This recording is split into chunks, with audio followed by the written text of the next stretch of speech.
you're working very hard. And we know that. Outside salespeople, yes, you're also busy working hard. We get that. Everybody in the company is. And we need to understand that and understand how we can support each other and assume positive intent. Assume somebody's not intentionally doing something to impact you negatively, but they might just not know. They don't know that if they do it this way, that's hurting you. Put that coffee down. Creators are leaders. Be careful what kind of leaders you're producing here. Helen, we're both in sales. Let me tell you why I suck as a salesman. They realized that to be in power, you didn't need guns or money or even numbers. You just needed the will to do what the other guy wouldn't. I'm not leaving. The show goes on.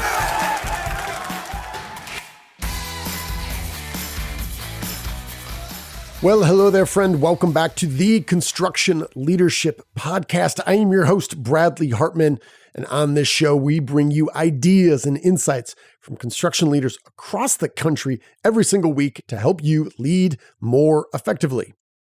This episode is brought to you by Paradigm Estimate, a technology-driven takeoff service that gives you the speed, accuracy, and consistency it takes to win more bids. Spend less time on tedious takeoffs and more time on what counts the most, growing your business. Check out Paradigm Estimate at myparadigm.com/Bradley. That's right, my own name right there at the end of the URL. That is myparadigm, myparadigm.com/Bradley.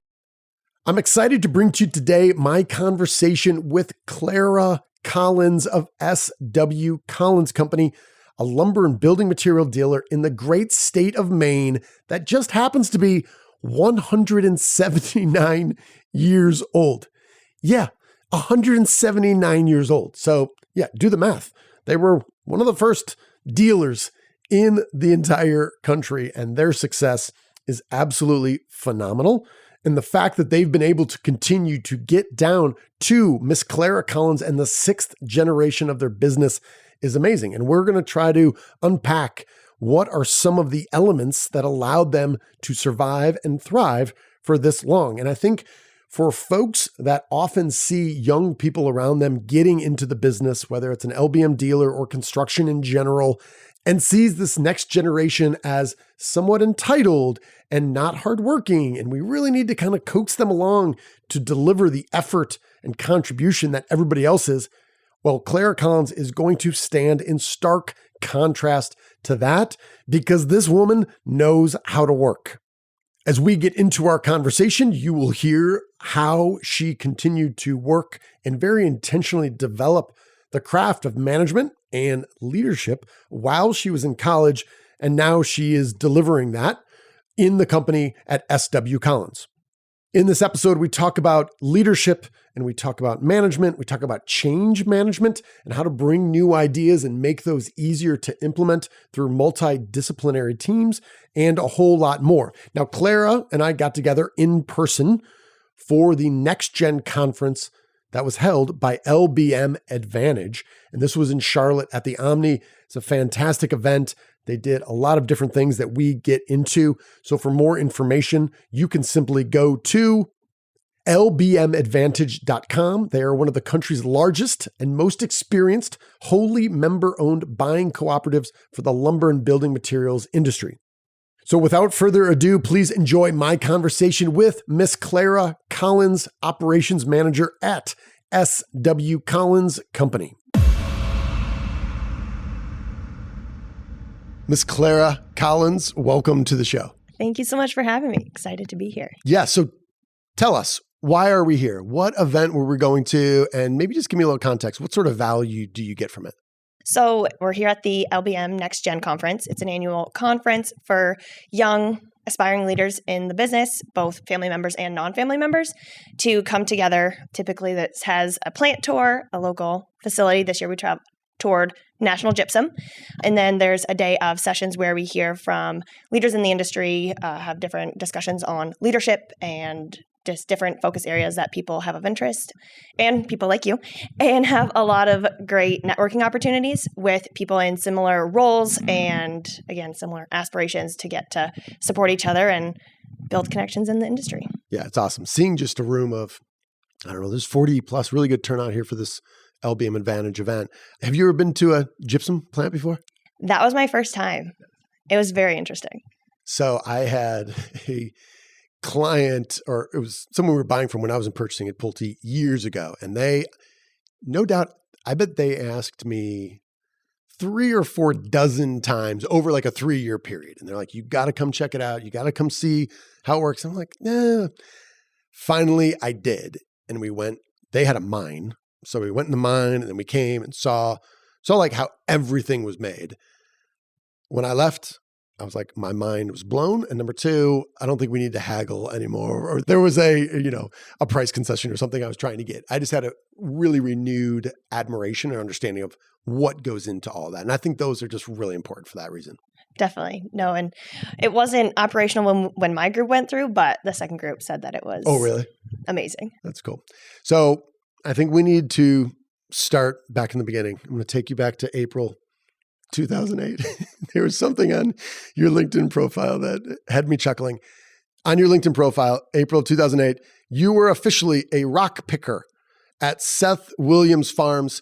Are there not machines for this? Are you literally out there in your hands and knees picking rocks out of the soil? Yes, you're walking behind the tractor in your sneakers and your gloves, just picking rocks out. And when there came across a big one, to get the big spike out to the team to get it out. But yeah, my first job, getting up nice and early to beat the sunrise and start picking rocks. So that way they could plant potatoes and then they wouldn't get banged up. Sure. How long did you do such an activity? Just a couple weeks. It was with my very good friend. It was her dad's farm. So he was like, hey, I need another worker. And she's like, well, I'll do it if Clara can do it with me. And so I was like, sure. This does give me, I think, because we're going to talk about the different co-ops you were involved in and kind of some of the work, additional hard work that you put yourself through that a lot of people don't. I think maybe starting at the rock picker, I don't know if I'm digging too deep in here, but gives me a sense of like what you're willing to do for hard work. Because I'm like, do you want to pick rocks? I'm like, I do not. I'll do something else. Do you have any like accounting or anything I could do? So you did throughout college, you worked in multiple co-ops. Why? Because when I was in college, I was like, I want to lay low. I'm going to do as little as possible to get through, get decent grades, mildly make my parents proud, and then I can work later. And I was always impressed with the people that were actually like holding down like jobs. So what led to that? And how soon in your educational career did you say, I'm going to be going to school and working to get experience so you can become a fully fledged adult long before a young Bradley Hartman would be? So that's probably the main reason why I picked Northeastern is their focus on cooperative education and getting the real world experience both in the classroom and outside of it. So with the business program, they actually require that you at least do 2. And so I chose to do 3. And I knew I wanted to get a well-rounded experience, not all in one area. Like my concentrations were finance and supply chain, but I knew I was coming back to the family business. So I wanted to see how different sized companies in different industries and different roles kind of operated so I could learn as much as possible. And yeah, I do better when I'm really busy and have things scheduled out. So I like to have work on the side too. Mascot, Northeastern University was the what? Husky. The Husky. Yeah. The single Husky or Huskies Well, plural? Huskies, yes. Oh, all right. Gotcha. Paz is the guy who dresses up. Paz is the personification of Yes. it. They got it. Okay. I collect pennants when I travel around. I do not have Northeastern yet, so I got to add to the list. Check it out. So when did you know? So obviously, by the time you're going to college, you were already thinking, I want a set of well-rounded experiences that I'm going to bring to have different perspectives, like really intelligent. We work with a lot of family companies and not a lot of their kids are thinking that way. When did you know? How early on in your life did you know? Obviously, I know we got a family business. I can be part of it. But I think that next step that I want to start gaining experiences so when I am in the business full time, I can help drive change and grow our business and all that. How soon did you know that? So I kind of have always known that I wanted to come back and work in the family business. And in college, even in our classroom projects, we did a lot of case studies. And they wanted us to actually reach out to real businesses and talk to them about problems they're having. And so we could not just learn theoretically. And so being in a family business, having access to leaders and different people, a lot of my group projects were based around different challenges that our business was facing. So kind of from the first group projects that we were doing, I was thinking, oh, okay, well, we're focusing on people management. So let's study S.W. Collins. So yeah, from day one, I knew I wanted to go to Boston to make sure, okay, I don't want to be in a city. I want to be up in northern Maine. Like I wanted to be certain that that's what I wanted to do. And I obviously love my time down there, but getting to have those experiences and gain that knowledge just, I think, helped set me up to be ready to go home. Yeah. Did any of your case studies stand out that you did that said, hey, just gave you a really unique perspective, or maybe just really delivered value to the company in real time where you weren't even really working there? So I think there are definitely two off the top of my head. Like one that I mentioned, it was a managing human capital class. And basically based on my team's discussion, we said, you need to get an HR person. An HR manager would help you solve X, Y, and Z problems, and they can focus on these other things. So not too far after, our team got an HR person, which I was like, nice. That's really cool. And then my senior capstone was focused on strategic planning. So basically got to talk to people across our locations and really look at how, like, our vision and where we want to be and strategically how we want to grow. And so we came up with recommendations that we got to present to my dad. And yeah, it was a really cool experience. That's really impressive. Well, I've also found that whether it's through a local university or it's some sort of relationship where, hey, I know a guy who runs a business, that just getting an outside view, saying, hey, just curious, says a 20-year-old kid, why don't you have an HR director? Sometimes there's these looks around the room that are like, yeah, we've talked about that. Is it that obvious? But I think sometimes it doesn't take a lot to make a big change. So I think that says a lot about you and the work you're doing, but also the willingness of S.W. Collins to say, hey, this is probably a smart thing to do. Let's take insights wherever we get them. So that's neat. By the way, we'll have to talk about sometimes we're writing a series of LBM specific, and we're also doing some for our kind of commercial construction clients of construction specific case studies, trying to keep them small. We're not trying to do the Harvard Business Review, 45 pages, full balance sheet and all that data. But I think helping our industry, I don't want to say professionalize more, but just improve the way that we teach and think, and kind of presenting a situation saying, what would you do? There's no perfect answer. There are some absolutely wrong answers. How do you think about that? So maybe I'll pick your brain on case studies at some point. Definitely happy to help. I love them, so happy to help. So Clara, when we were talking before, you shared a story about a humble stapler and an individual. And for me, it really illuminated something that we're in different ways. We're working with a couple different clients on this idea on how we spend our time and how executives spend their time and how we choose to perform operations. Sometimes there's unintended consequences, or there's really large ramifications for ways that just one person in one little silo of the business chooses to do their business. And the stapler story just absolutely had me thinking a lot more about this topic. So can you share that story? Definitely.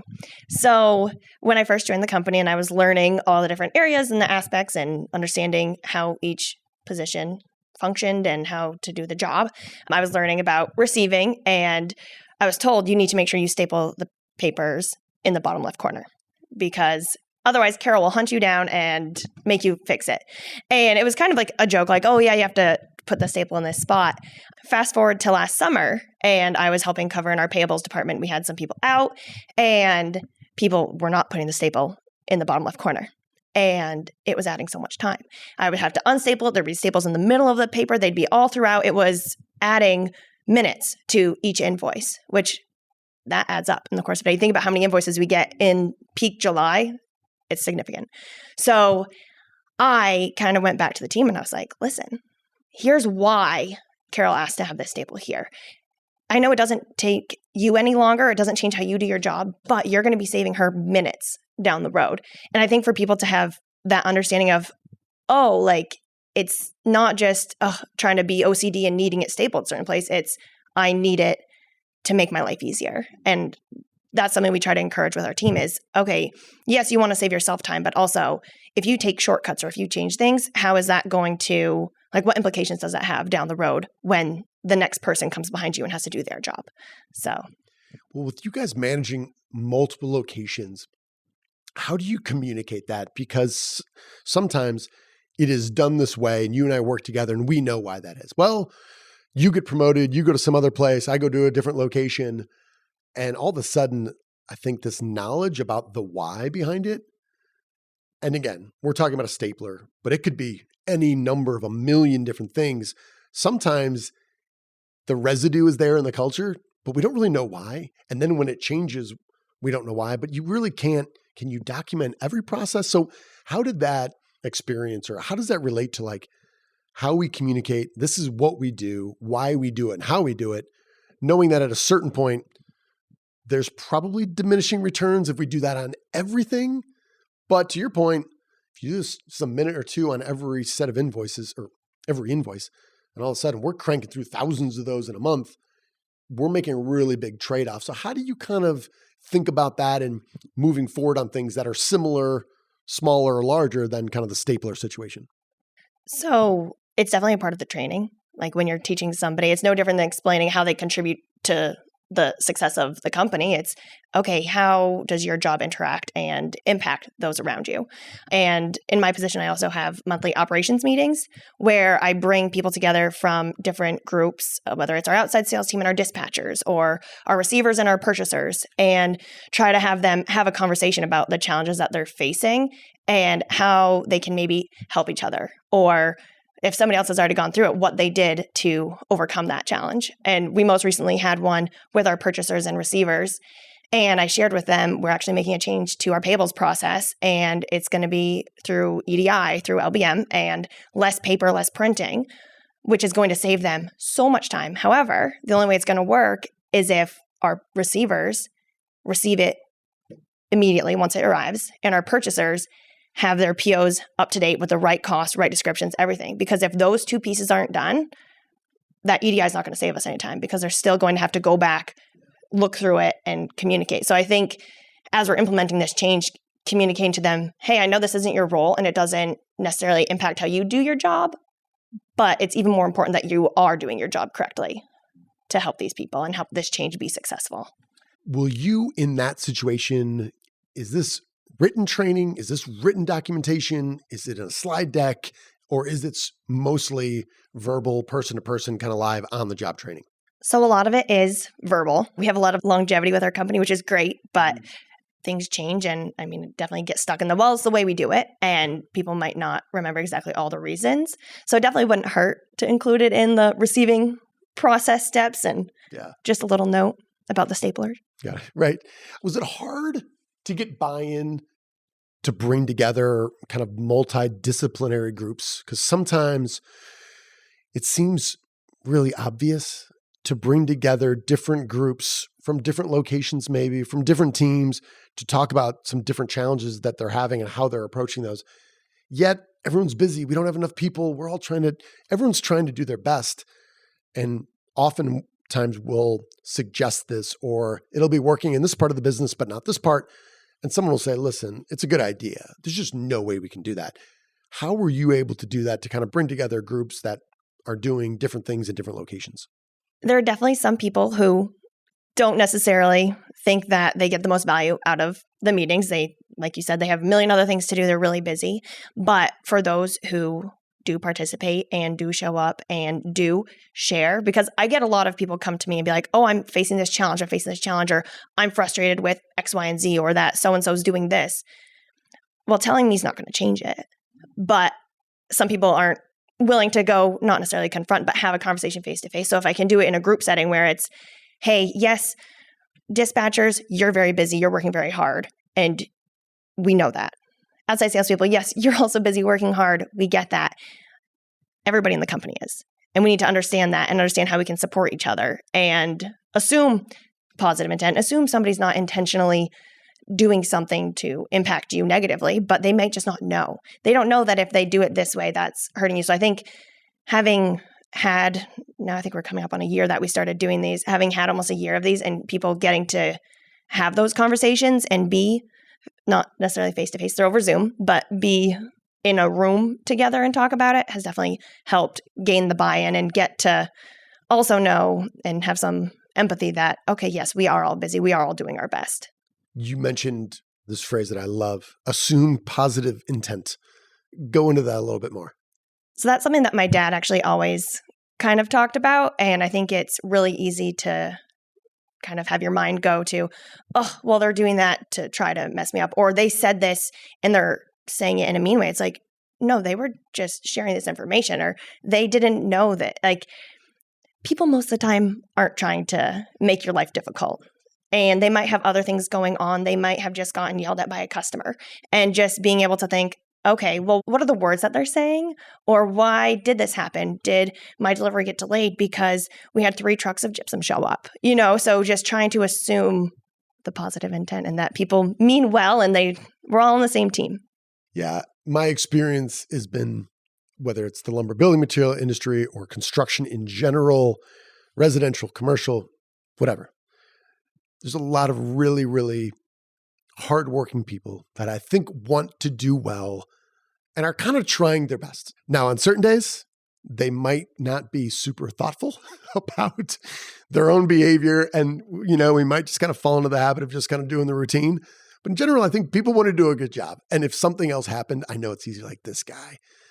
They always do this and they always screw me up. And it's like, hold on, take a deep breath. They probably just weren't being thoughtful. And how do we move forward on that? So, and that phrase, I'll use that often mainly this is a mantra to myself when I'm feeling frustrated with other people. But it has me thinking about that unrelated is you and other leaders at SW Collins have referred to your own people as pioneers. I actually catch myself when I'm in interviews and I'm talking to candidates and I start saying like, oh, well, our pioneers do this and whatnot. And they're like, excuse me? I'm like, oh my gosh, I'm so sorry. Like, it's just kind of ingrained that they're not employees. They're not sales associates. They're sales pioneers. Everybody in our company is a sales pioneer. I don't care if it's me, my dad, the president, whatever your position is, you are a sales pioneer. You are there to help our customers and achieve our mission and reach our goals. And I think it's a big part of it is each person, each role is such an important part of the business. And no one role is more important than the other. And it doesn't matter if our outside salesperson sells $2 million. If we don't have somebody to load the truck, somebody to drive the truck, somebody to pay the bill, we can't function without every single person, every single pioneer. So we call ourselves the Pioneer Lumberyard, and we are our people. Yeah. Does the legacy that you guys have, thinking of quite literally, the pioneers who came over, right? Of, what is it? 179 years? That's amazing. It is. I think of dude, we're going on 12 years. Every year, unique in its own way, has been a challenge. And I feel grateful for having the team and the opportunity to serve our customer base. To think you're pushing 180 years is amazing. Do you feel that? Is there a sense of, I'm sure there's a sense of responsibility just knowing you, but is there a sense of weight, or would you describe it as something else? I think it's a responsibility to our communities. It's not to my family or to those who came before us. It's to our pioneers in our communities. And a big part of our mission is to be an active, positive influence in those communities that we live and work. And that's why we're there. We're there so we can help people build their dream homes and support the local Little League team and help our community grow and thrive. And so that's, I think, for me, where the responsibility and the pressure, for lack of a better word, not to mess anything up, comes from, is so that we can continue to be active and support the communities. There's the old adage, which generally looks at kind of 3 generations, which is, first generation starts it, second generation grows it, third generation blows it. There's no real cliche for what you guys are doing, because you are what, 6th? The 6th, yeah, You're my the cousin 6th and generation.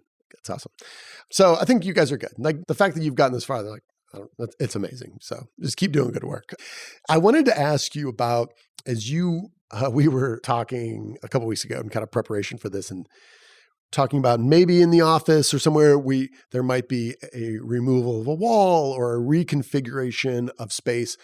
I wanted to maybe just talk to you a little about how you guys at SW Collins, or maybe what you're striving to do, I see in general that we often struggle to really make a decent business case. I think it's easy to identify things that need to change and the struggle and the pain, but for someone to think about, kind of going back to that stapler story, how do we really articulate, whether it's like of the customer and the customer says, oh man, our millwork deliveries are always late and our windows are missing. Like, how do we quantify that pain to make it easier to say, well, over the course of, a year, over the course of a quarter, it's costing us this.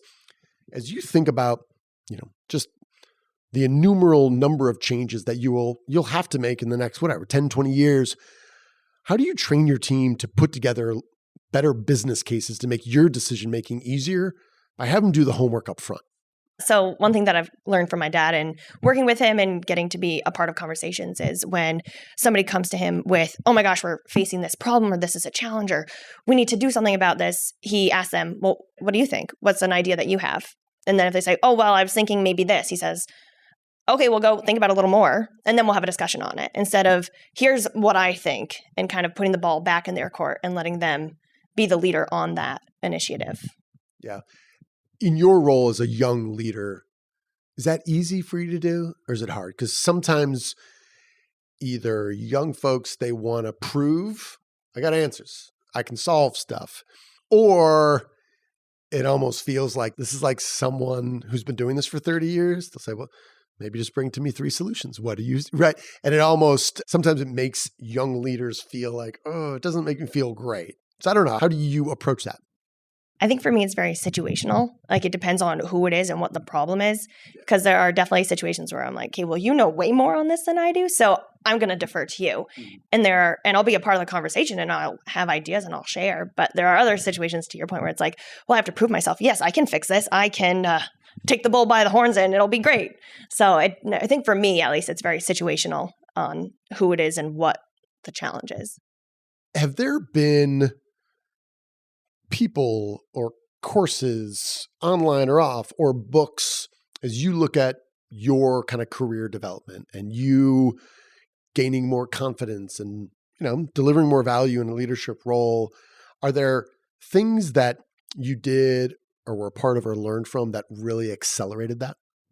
So I think for me, like in college, I took a course on family business, which you wouldn't think, oh gosh, what is there to know? But just learning kind of basic fundamentals on ownership and succession and being a manager versus a leader and being a family member in that setting. And I've been fortunate to be able to keep in touch with a lot of my professors.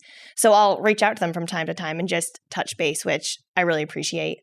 And again, we have a lot of longevity in our company. And so I have a lot of leaders who I can go to and ask for their advice on something or run by an idea by them and get their input, because again, they've been with the company for 25 years. So they know a lot and they've seen a lot, and they're very open to being like, well, we tried it before, but we can try it again, or well, maybe not today. And I've actually been fortunate to be a part of a few roundtable groups. I'm in one with the Maine Family Business Institute, and then I'm also in one through the NRLA for Women in LBM. And I'll actually be joining the LBM Next Gen roundtable groups that we actually formed at this conference here. It's exciting. What was the first one you said? The family practice? What was that? The Institute for Family-Owned Businesses. Okay. It's like a main chapter of it, and it's other family business owners or people who are coming up in their family business who get together across industries, geography, and just kind of discuss challenges and work through different things together. Yeah. Well, the NRLA, I've always been really impressed in collaborating with them and the Northeast Retail Lumber Association. I'll make sure. Once you get over there, there's a lot of smashed to their consonants that I sometimes, other than LBM, I sometimes struggle with. You mentioned just staying in touch with your professors. I have benefited immensely from both, less so undergrad, but personally going through my MBA program and just staying in touch with them, learning from them, scenario planning, and then starting my own business. I have found, though, that is somewhat rare. Most people go through and they're like, listen, the day I left, the day I got my certificate, I never looked back and never spoke to them again. Would you mind going into a little bit of like, maybe give me an example of when's the last time you spoke to one of the professors about what you were going through to kind of get their perspective? So I actually spoke 2 weeks ago with one of my professors. It wasn't specifically about something I was going through. It was about somebody from one of my roundtable groups. And they were just experiencing different challenges. And he has a book. So I was like, well, I can't find it online. Can you send me the link? So we just kind of started talking and whatnot. But I'm actually going to be doing a panel with him as a moderator this coming fall. So it's nice to have that kind of in my back pocket, in the back of my head of, hey, I'm facing this challenge. What are your thoughts? Or just be like, hey, you talked about this in your class and it's so true. Like I just ran into it. So it's nice to have that. Yeah. And I think the academic institutions are always looking for ways to, whether it's alumni or businesses that are local.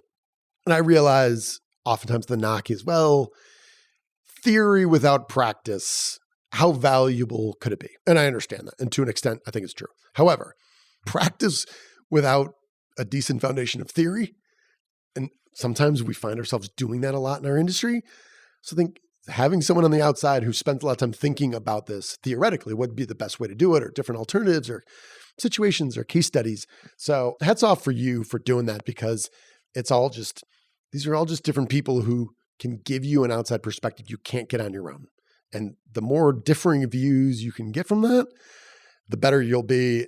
But it does take effort, right? It takes effort to stay in touch, because you don't want to be the student that only calls when you need something. And then, every 36 months you pop in asking for a free book or something, right? But it does take work. Definitely. But it's nice to have that unbiased, honest opinion that they're going to tell you how it is. They're not, because it's not going to help you if they just say, oh yeah, no, you're doing the right thing. They're going to be real with you. They want you to succeed. Got it. All right. I'm kind of a book nerd. We didn't talk about books at all, but if anyone was listening who maybe is kind of in your shoes, a young leader coming up, in the lumber building material space, construction in general, would you have any book recommendation for them to read? So I'm actually reading very slowly. It's hard for me to find time to read sometimes, but I'm working through, it's called Profit from the Positive.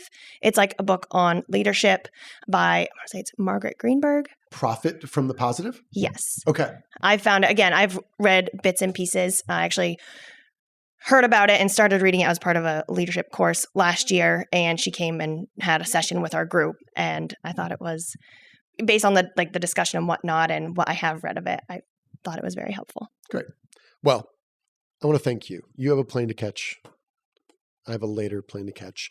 I appreciate you making time, and congrats to you. I think what you've done with just a work ethic and knowing what you wanted, figuring out a way to go do it, and to come into the business prepared with a wide range of experiences, I think is a fantastic model. And if people want to look at young people and say they feel entitled, their name's in the building, they can come in, they've known from the time that they could even walk, there's a place for them. I think your path and what you've chosen to do is to say, that true. However, I'm also going to do this to work really hard and give yourself, all the advantages that come with different people and different experiences. So it's inspirational. So congrats to you on all your future success. I appreciate you making time. I've enjoyed talking to you. Thank you so much. All right, then, friends, how did that go? Hopefully you enjoyed my conversation with Miss Clara Collins. And if you did, please rate and review us on whatever podcast player you are listening to. That means more to us than you know. This episode is brought to you by Paradigm Estimate, a technology-driven takeoff service that gives you the speed, accuracy, and consistency it takes to win more bids. Spend less time on tedious takeoffs and more time on what counts the most, growing your business. Check out Paradigm Estimate at myparadigm.com/Bradley.